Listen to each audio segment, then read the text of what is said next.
Hi, Mike Matix! Alam nyo, gaya ng katulad ng sinabi ko sa inyo last time, Gagamitin ko talaga tong social media break ko para makapag-isip-isip. Alam nyo kung ano yung na-realize ko? Hindi dapat pinipilit ang love.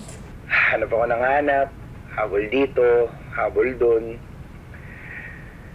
Pero love, darating pala yun sa tamang panahon. So guys, Wait lang kunin ko lang yung delivery.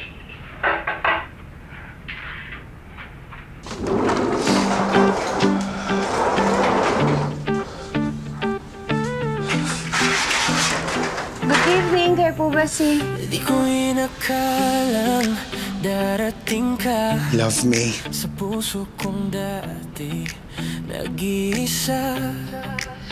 Parang himig na biglang tumugma, pag-ibig na sadyang kakaiba.